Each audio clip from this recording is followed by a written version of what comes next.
Fourth views, चौथा विचार, बाकी ठीक।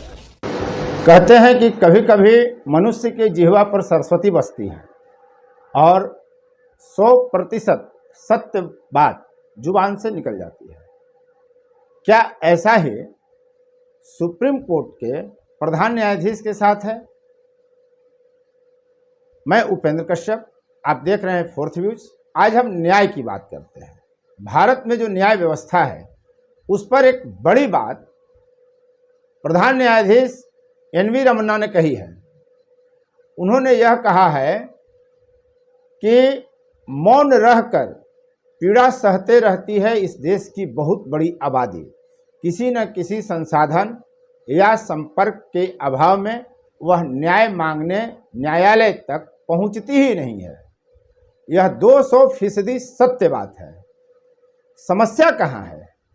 समस्या यह है कि हमारी यह स्थिति हो गई है, हम यह मान बैठे हैं जो स्थिति परिस्थिति रही है उसके अनुसार ऐसी धारणा बन गई है कि न्याय या तो मिलता नहीं या काफ़ी विलंब से मिलता है या इतना महंगा है कि हम उतना स्वीकार नहीं सकते अपने पॉकेट के कारण।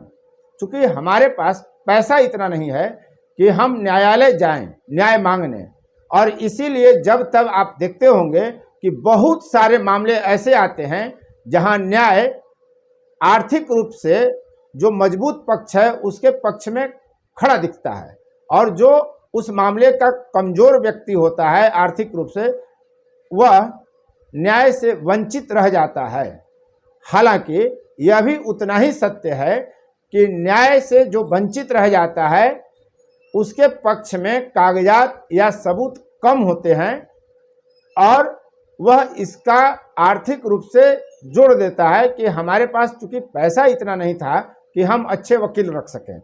एक पक्ष यह भी है, लेकिन बहुतेरे मामलों में, अधिकांश मामलों में होता यही है कि न्याय पर जितनी राशि खर्च करने की जरूरत पड़ती है हम उतना सक्षम वकील नहीं रख पाते। अगर निचली अदालतों में मामला मेरे खिलाफ चला गया तो हम उच्च न्यायालय जाने में परहेज करते हैं, चूँकि हमारे पास पैसा नहीं है। हम वहाँ जब हार जाते हैं और सत्य पर हम खड़े हैं, अडिग हैं कि पूरा परिदृश्य मेरे पक्ष में है, सबूत मेरे पक्ष में है, तब भी अगर हाईकोर्ट में हम हार जाते हैं तो सुप्रीम कोर्ट इसलिए नहीं जाते कि वहाँ हम किससे मिलेंगे। दूसरी समस्या यह भी है कि न्यायालयों की भाषा अंग्रेजी है और अंग्रेजी में जो निर्णय सुनाए जाते हैं वह आम तौर पे उस मामले के पक्षकारों को समझ में ही नहीं आता। इक्का दुक्का या कहिए कुछ प्रतिशत ही ऐसे मामले हैं जिसके दोनों पक्षकार न्याय की भाषा को समझ सकते हैं। खासकर अंग्रेजी में ऐसे लोगों की संख्या काफ़ी कम है। बहुतेरी बड़ी आबादी ऐसी है जो न्यायालयों से जुड़ी हुई है कि वे न्याय की भाषा, न्यायालय की भाषा अंग्रेजी समझते ही नहीं है। वह वही कागजात पर हस्ताक्षर करते हैं जो उनको वकील सुनाता, समझाता, सिखाता, बताता है, क्योंकि वह लिखी हुई चीज़ को न पढ़ सकता है न समझ सकता है। तो इन चीज़ों पर भी ध्यान देने की सरकार को ज़रूरत है। दिल्ली में एक कार्यक्रम में प्रधान न्यायाधीश एन.वी. रमन ने कहा कि न्याय तक पहुँच सामाजिक उद्धार का उपकरण है। सवाल है कि इस उपकरण तक ही हमारी पहुंच नहीं है तो हम न्याय तक कैसे पहुंचेंगे।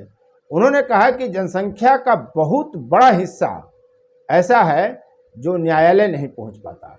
उनके शब्द हैं कि बहुत कम हिस्सा आबादी का ऐसा है जो अदालतों में पहुंच सकता है और अधिकतर लोग जागरूकता एवं आवश्यक माध्यमों के अभाव में मौन रहकर पीड़ा सहते रहते हैं। यह कितनी बड़ी बात है।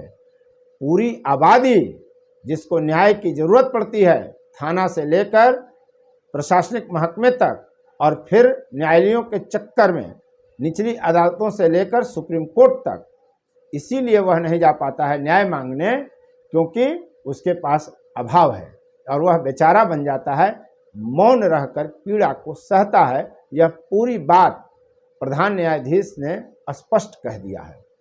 आप किसी जेल में चले जाइए, समाज, प्रशासन, राजनीति अपराध, न्यायालय, थाना की समझदारी आपकी बदल जाएगी। कई बार पत्रकारिता के क्रम में जेलों में जाना होता है खबर कवर करने के लिए। ऐसे मौके कई बार मिले हैं। कई जेलों में आपको मिल जाएंगे 250 ग्राम तीसी का चोर 6 महीना, साल भर, 2 साल से जेल में है, क्योंकि उसे जमानतदार नहीं मिल रहा, न्यायालय ने जमानत भी दे दिया। तो इन चीज़ों पर फोर्थ व्यूज का आग्रह है कि सरकार ध्यान दे। कई बार होता यह है कि भूख मिटाने के लिए व्यक्ति किसी के घर से कुछ खाद्यान्न चुरा लेता है और उसमें वो लंबा पीस जाता है। कई बार जानकारी के अभाव में वह फंस जाता है।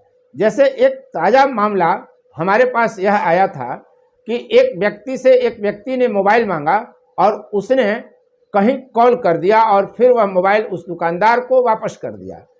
अब यहाँ समस्या यह है कि जिस व्यक्ति ने मोबाइल का इस्तेमाल मांग कर किया, उसने अपराध कर्म किया, धमकी दिया किसी को, और फंसा कौन? जिसका मोबाइल था। अब समस्या यहाँ सामाजिक ये है कि यदि मुझसे कोई मोबाइल मांगे कि कॉल करने की ज़रूरत है कहीं, अगर हम देते हैं तो हम यह जानते नहीं कि सामने वाले के ललाट पर लिखा हुआ तो होता नहीं कि वो ईमानदार है, सही काम के लिए ले गया है। नहीं देंगे तो सामाजिक क्षति यह होती है कि हम किसी दूसरे को चाहकर मदद नहीं कर पाते, और कानूनी क्षति यह है कि यदि उसने गलत किया तो फंसूंगा मैं, क्योंकि सामने देने वाला का न मैं नाम जानता हूं, न पता जानता हूं, और अगर जानता भी हूं तो मैं साबित नहीं कर सकता कि मेरे मोबाइल से उसने इस्तेमाल किया। तो इन चीज़ों पर भी सरकार को ध्यान देना चाहिए। इस पूरे मामले में प्रधानमंत्री नरेंद्र मोदी ने कहा कि व्यवसाय की सुगमता और जीवन यापन की आसानी की तरह ही न्याय की सुगमता भी देश के लिए जरूरी है। उन्होंने कहा कि विभिन्न अंगों से शरीर की, आँखों से चेहरे की, नमक से खाने की सार्थकता जुड़ी हुई है। ठीक वैसे ही देश की सार्थकता तब है जब आम लोगों को, सभी लोगों को न्याय मिले। इसकी जिम्मेदारी ऐसा होने में महती भूमिका निभा सकता है जिला विधिक सेवा प्राधिकरण। लोक अदालतें लगती हैं, लेकिन जागरूकता का अभाव तो है ही, प्रचार प्रसार का भी अभाव है। सिर्फ मीडिया तक प्रचार प्रसार को महदूद कर देने से आम लोग नहीं जान पाते, इसलिए कि आज भी बड़ा तबका ऐसा है जिसके पास मीडिया की पहुंच नहीं है, उसके पास अखबार नहीं है, टीवी नहीं है, यूट्यूब और न्यूज़ चैनल मोबाइल पर देखने की सुविधा नहीं है, सोशल मीडिया से वह कटा हुआ है, और ऐसे ही अधिकतर लोग जेलों में पिस रहे हैं। अब हम आंकड़ों की बात करते हैं। प्रधान न्यायाधीश ने न्यायालयों से, न्यायपालिका से न्याय देने की गति बढ़ाने के लिए प्रौद्योगिकी उपकरण अपनाने का आग्रह किया है। क्या केंद्र सरकार इस दिशा में काम करेगी? क्या सुविधाएं, संसाधन बढ़ाएंगे? लेकिन सबसे बड़ा प्रश्न यह है कि न्यायाधीशों के पद काफी संख्या में रिक्त हैं। सुप्रीम कोर्ट में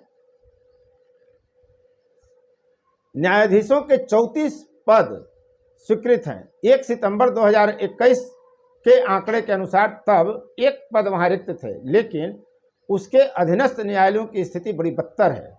जी, 50% तक न्यायाधीशों के पद रिक्त हैं। तो सवाल है कि सुनवाई कैसे होगी? 1 सितंबर 2021 तक का जो आंकड़ा उपलब्ध है, उसके अनुसार देश के अधीनस्थ न्यायालयों में 42% पद न्यायाधीशों के रिक्त हैं। हम 5 उच्च न्यायालयों की स्थिति आपके सामने रखते हैं, जिसमें तेलंगाना, पटना, राजस्थान, ओडिशा और दिल्ली शामिल है। इन 5 प्रदेशों की स्थिति यह है कि यहाँ के न्यायालयों में 50% या इससे अधिक न्यायाधीशों के पद रिक्त हैं। सवाल है कि तो सुनवाई कैसे होगी?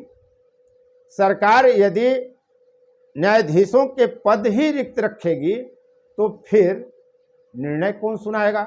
सुनवाई कैसे होगी? यह एक बड़ा मामला है। 15 सितंबर 2021 तक का आंकड़ा यह है कि भारत के सभी न्यायालयों में 4.5 करोड़ से अधिक मामले लंबित हैं। यदि इन मामलों की सुनवाई की जाए नियमित तौर पे, तब भी जो मामलों के पक्षकार हैं शायद उनके जीते जी फैसले नहीं आएंगे। यह इस देश की बदतर स्थिति है। जिम्मेदार कौन है? आवश्यक रूप से इसके लिए जिम्मेदार सत्ता है। न सिर्फ 2014 से देश में आई सत्ता, बल्कि उसके पहले की सत्ताओं का भी उतना ही दोष है जितना वर्तमान सरकार का दोष है। देश में कभी भी न्याय सुगम हो, सहजता से आम लोगों को मिल सके, न्याय लेने में पैसे कम खर्च हों, इस दिशा में बातें चाहे जितनी बड़ी बड़ी की जाती हों, देश की सरकारों ने, चाहे वह केंद्र की सरकार हो चाहे राज्यों की सरकारें हों, कभी ठोस काम नहीं किया। भाषण देना, मंचों पर आकर प्रवचन देना नेताओं का एक शगल बन गया है। यही कारण है कि आज न्याय हमसे काफी दूर है। ताजा आंकड़े के अनुसार देश भर के विभिन्न जो जेल हैं उसमें 4,88,511 कैदी बंद हैं। अब इसके 76.12% यानी 3,71,848 बंदी ऐसे हैं जो विचाराधीन हैं। इसमें काफी बड़ी संख्या में ऐसे लोग हैं जो निर्दोष हैं या अंतिम फैसले में निर्दोष घोषित किए जाते हैं। दोष सिद्ध बंदियों की संख्या मात्र 23.05% यानी 1,12,589 है। नजरबंद बंदियों की संख्या 0.73% यानी 3,590 और अन्य प्रकार के बंदियों की संख्या मात्र 0.10% यानी 484 है। सवाल यह उठता है कि क्या इस देश में यह व्यवस्था नहीं होनी चाहिए कि यदि कोई व्यक्ति 1 साल, 2 साल, 10 साल, 20 साल, 25 साल जेल में बंद रहता है और फिर तमाम न्यायालय उसे निर्दोष घोषित करते हैं, तो इसके लिए उनको क्यों नहीं जिम्मेदार ठहराया जाए जिन्होंने केस का इन्वेस्टिगेशन किया था। किसी भी मामले में FIR में जो IO होता है वह सबसे बड़ी भूमिका निभाता है न्याय मिलने में, चाहे वो अन्याय ही क्यों न हो। तो क्यों नहीं सरकारें इस दिशा में काम करती हैं कि जो FIR दर्ज होता है, फर्स्ट इंफॉर्मेशन रिपोर्ट, और उसका जो अनुसंधानक होता है IO जिसे हम अंग्रेजी में कहते हैं, उस पदाधिकारी की जिम्मेदारी ये तय हो कि यदि उसने गलत सबूत, झूठे सबूत इकट्ठा किए और न्यायालय में प्रस्तुत किए और कोई व्यक्ति का बेल का वो विरोध करता है, साल, 2 साल, 5 साल के बाद यदि वो दोष मुक्त करार दिया जाता है, तो उसके जो जीवन में भूचाल आया, उसका जो समय बर्बाद हुआ, उसके समय बर्बाद होने के कारण जब वह कमा सकता था, परिवार को संभाल सकता था, अनावश्यक निर्दोष होकर भी जेल में रहा, उसके बच्चे बर्बाद हुए, उसकी पत्नी बर्बाद हुई, उसकी बेटियां तबाह हुई, तो उस घर को, उसके माँ बाप परेशान हुए, तो उस व्यक्ति को मुआवजे का प्रावधान क्यों नहीं होना चाहिए। और यदि वह मुआवजे का प्रावधान होता है तो उसमें सरकार के साथ साथ जो केस का IO है, जो मामले का अनुसंधान करता है, जिसके लिखे जाने पर, जिसके द्वारा प्रस्तुत सबूतों पर न्याय टिका हुआ होता है, उसे दोषपूर्ण माना जाए और उसके वेतन से, उसकी संपत्ति से, उस प्रकरण में एक निश्चित रूप से राशि लेकर, संपत्ति का हिस्सा लेकर उस पीड़ित व्यक्ति को दिया जाए जो बिना मतलब, नाहक, निर्दोष होते हुए भी जेलों में काफी वक्त बिताया और उसका घर बर्बाद हो गया। फोर्थ व्यूज इस मांग को जोरदार तरीके से उठाता है और हम आपसे अपील करते हैं कि यदि आप इस चैनल पर हैं तो चैनल को सब्सक्राइब करें, शेयर करें, कमेंट करें, लाइक करें, ताकि हम ऐसे ही और बेबाक तरीके से मुद्दों को उठाते रहें, जनता को जागरूक करते रहें, जनता को अपने अधिकार के लिए लड़ने के लिए प्रेरित करते रहें। धन्यवाद अब तक इस वीडियो में बने रहने के लिए। फोर्थ व्यूज, चौथा विचार।